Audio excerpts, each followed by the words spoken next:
자, 정신건강사회복지론 8주 두 번째 시간입니다.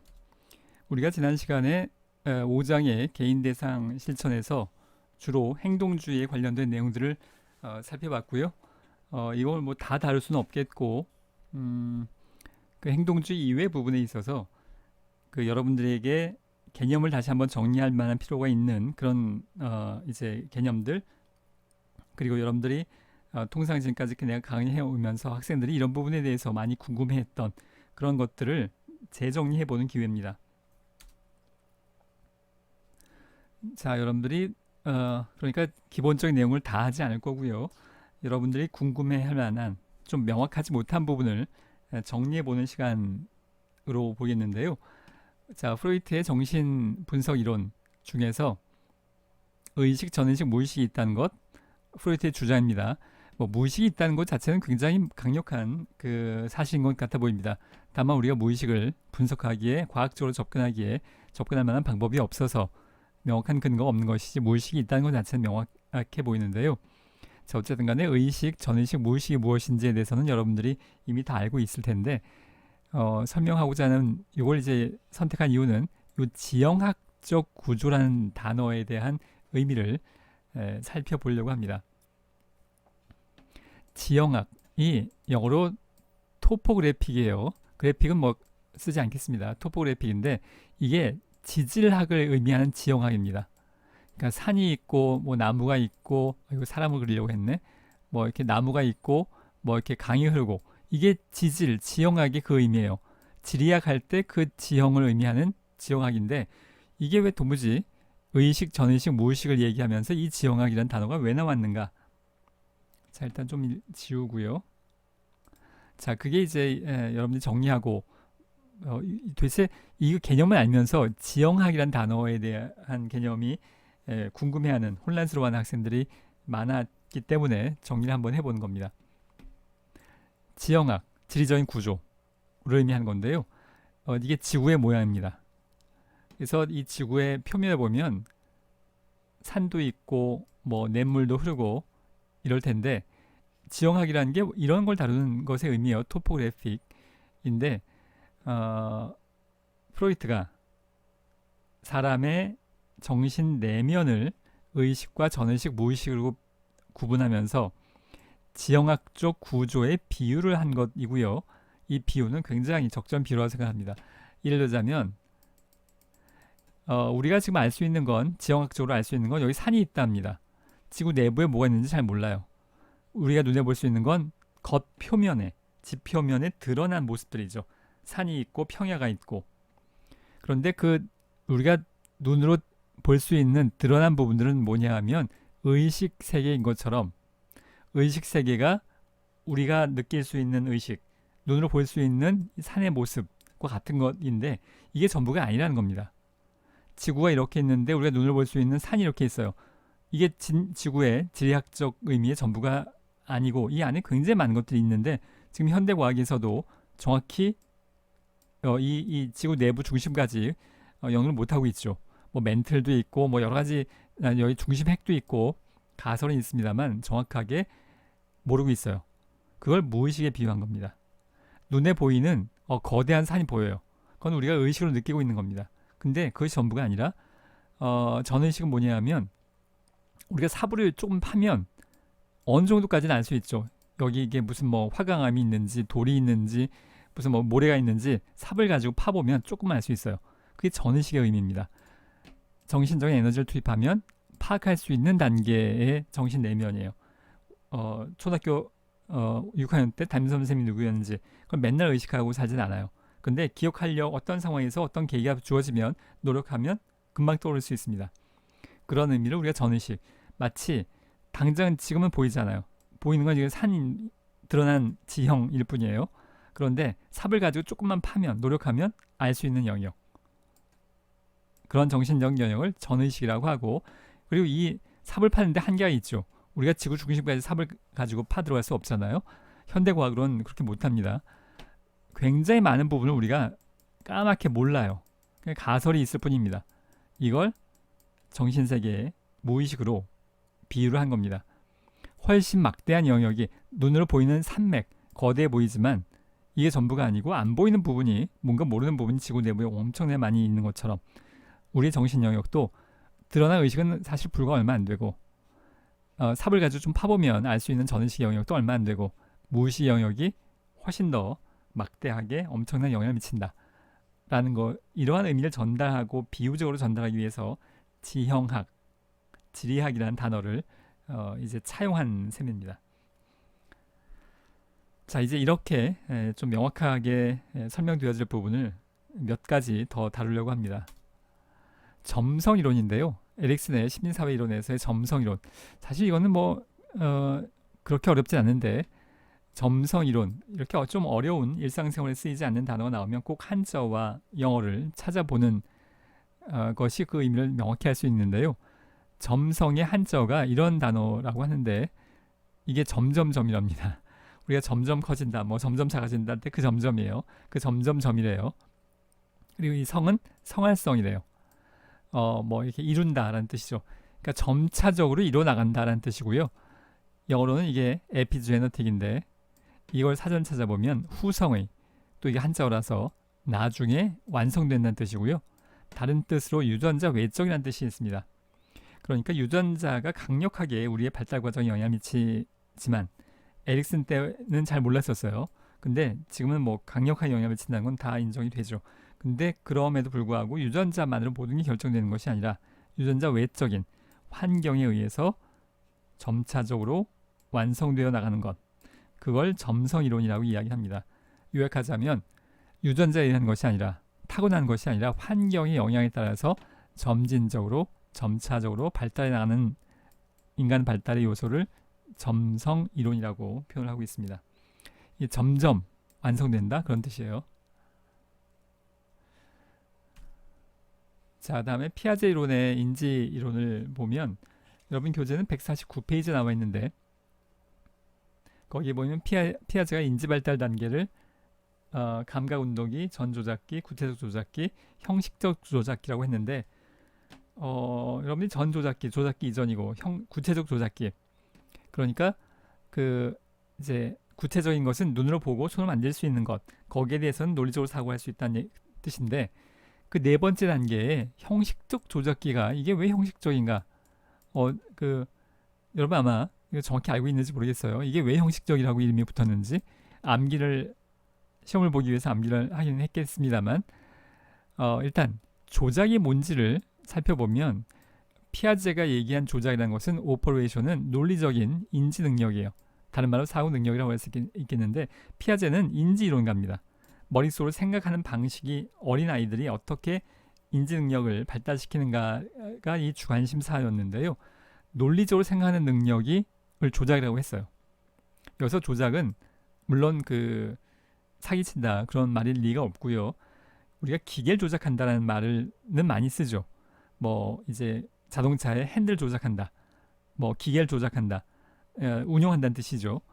이제 그런 의미의 조작인데, 정신적인 사고를 마치 기계 조작하듯이 조절해 나간다, 조작해 나간다라는 뜻이라고 볼 수 있겠고, 좀 더 평이한 말로 하자면 판단, 사고 능력이라고 보면 되겠습니다. 논리적인 사고 능력. 그래서 그 조작기를 쭉 여러 가지 단계로 하고 있는데, 왜 형식적이냐 말이죠. 이게 영어로 formal인데요. 이 앞 단계가 구체적 조작기예요. 3단계가. 그래서 구체적 조작기는 눈으로 볼 수 있는 것, 손으로 만질 수 있는 것, 이렇게 구체적인 것들에 대해서는 논리적으로 사고할 수 있다는 것의 의미인 건데요. 그러니까 이제 이 컵에 물이 이렇게 담겼고, 이 컵에 이렇게 물이 담겼으면 이거 합하면 물이 2배가 될 거다, 이런 것, 눈에 보이는 것들에 대해서는 실제로 해보지 않고도 사고 능력을 가지고 실제로 해보는 것이 아니라 머릿속으로 생각하고, 눈에 보이는 것들을 머릿속에서 생각하면서, 이거 합하면 물이 2배가 될 거야, 이런 걸 알고 있다는 겁니다. 이거 지금 어린아이들 얘기예요. 근데 그 다음 단계가 이제 문제인 건데, 구체적 조작기 했으면 그 다음 단계, 이게 3단계니까 4단계로는 추상적 조작기, 이런 추상적 조작기, 이러면 여러분이 암기하기도 좋고 딱 좋을 텐데, 이게 갑자기 무슨 형식적 조작기가 나온 바람에 이게 무슨 말일까 아주 명확히 모르는 학생들이 많아요.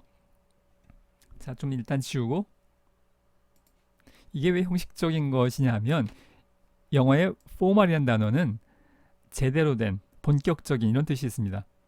그래서 피아제가 이야기하고 싶었던 건 뭐냐 하면 이 나이 또래가 되면, 그러니까 한 12살쯤 되는 거죠. 그쯤 되면 구체적 조작도 잘하고 추상적인 조작도 잘하고 이 두 가지를 둘 다 잘할 수 있다는 이야기를 전달하고 싶은 겁니다.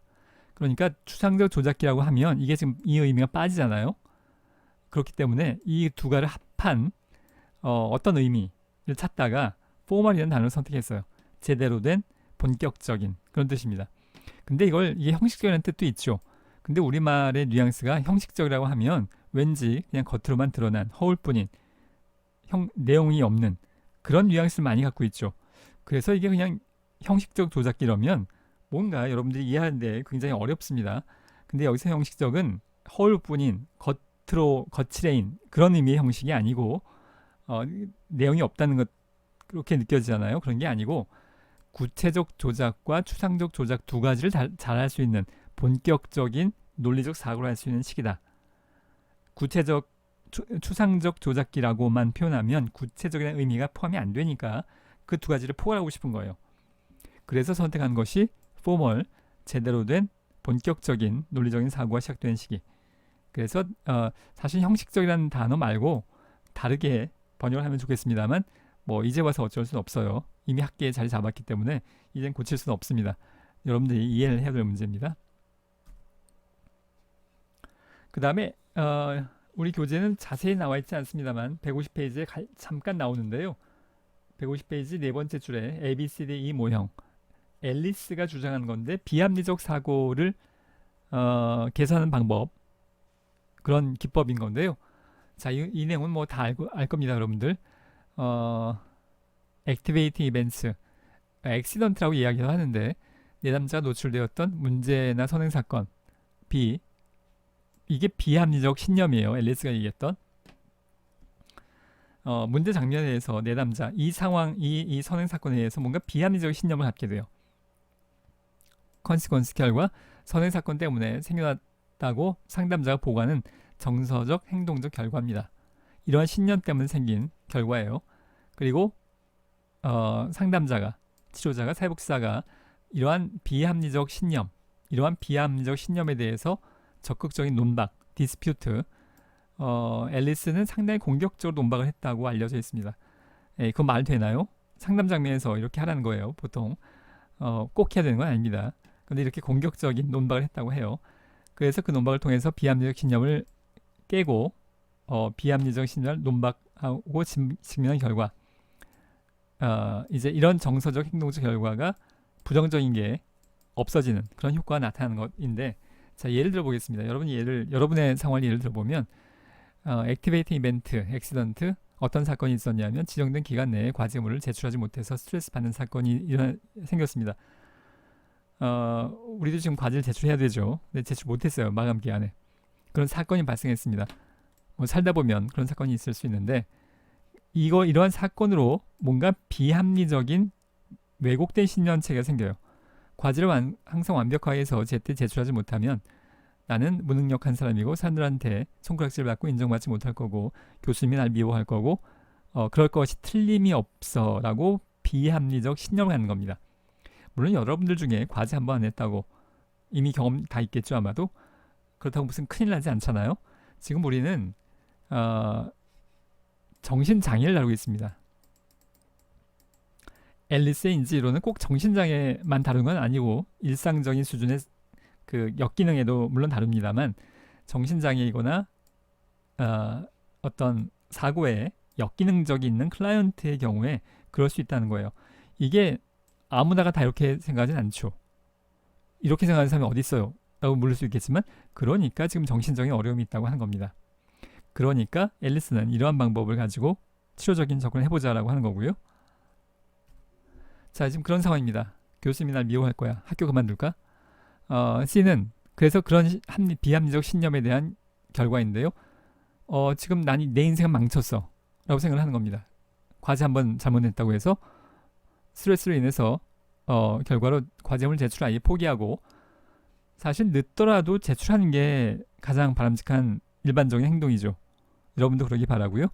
근데 아예 포기하고 난 이제 내 인생 망쳤어. 나 학교 좀 못할 거야. 교수님이 날 미워할 거야. 비합리적 신념이에요. 그게 합리적이지 않으니까 우리가 비합리적 신념이라고 얘기하는 거죠. 역기능적이라고 이야기하는 거고, 그런 행동을 하면서 정서적으로는 불안, 초조, 죄책감, 좌절, 그리고 이게 지속이 되거나 심해지면 정신장애로까지, 이것만 가지고 정신장애로까지 얘기하진 않아요. 정신장애 초기 증상이라고 할 수 있겠습니다. 자, 그러면 치료자가 어떻게 하느냐 하면 논방, 인지이론은 논리적으로 접근하는 거예요. 난 항상 완벽해야 하는가, 과제를 제출하지 못하면 어떤 파멸적인 상황이 발생하는가 등을 점검하고 토론합니다. 여주대학교 학생 중에 과제 한번 제출 늦었다고 인생이 망한 사람 있으면 한번 오세요. 뭐 이런 겁니다. 아주 논박을, 앨리스는 상당히 공격적으로 논박을 했다고 알려져 있어요. 자, 그래서 효과. 알아보니까 아무도 없거든요. 그런 사람이. 어떤 사람도 완벽한 사람은 없고 한번 과제를 제출하지 않았다고 해서 인생에 큰 결함으로 작용하지 않는다는 사실을 인정하고, 보다 중요한 것은 주어진 조건 하에서 최선의 결과를 도출하기 위해서 자신이 선택하는 것. 자, 이게 ABCD의 모형이고요. 정신적인 스트레스가 있는 역기능적인 클라이언트나 정신장애 클라이언트에게도, 물론 인지 능력이 기본적인 것은 지금 살아 있어야 됩니다.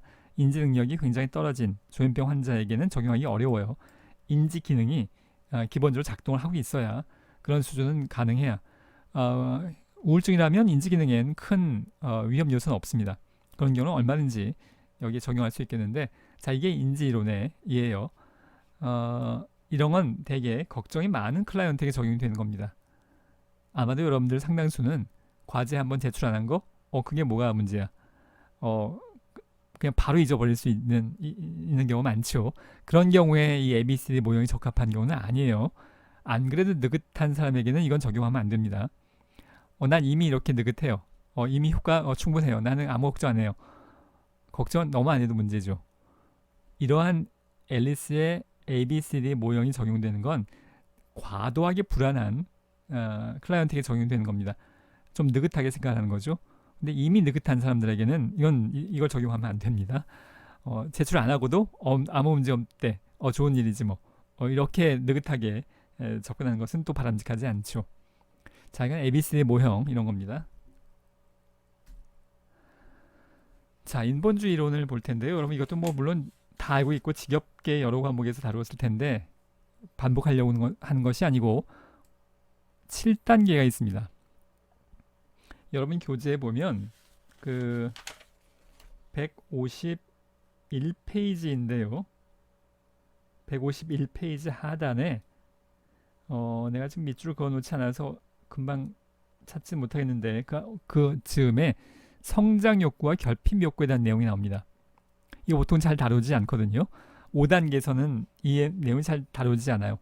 근데 일단 7단계가 있는데 원래 매슬로우가 5단계를 주장을 했지만 본인의 후기 저작에서, 그러니까 말년휴에서 이미 5단계 가지고도 학계에 이미 유명인사가 됐어요. 그런 다음에 이제 말년에 7단계를 2개를 추가했습니다. 본인이 심미적 욕구와 인지적 욕구 이걸 2개 추가했어요. 보통은 여기가 1, 2, 3, 4 여기에 5였는데 2개를 추가해서 이게 7단계 된 겁니다. 보통 이걸 잘 다루지 않는데요. 인지적 욕구, 뭔가 알고 싶어하는 욕구, 그리고 심미적 욕구, 아름다움을 추구하는 욕구 2가지를 추가했고요. 단계적인 높은 수준과 낮은 수준은 동일합니다. 근데 다만 여기를 경계로 해서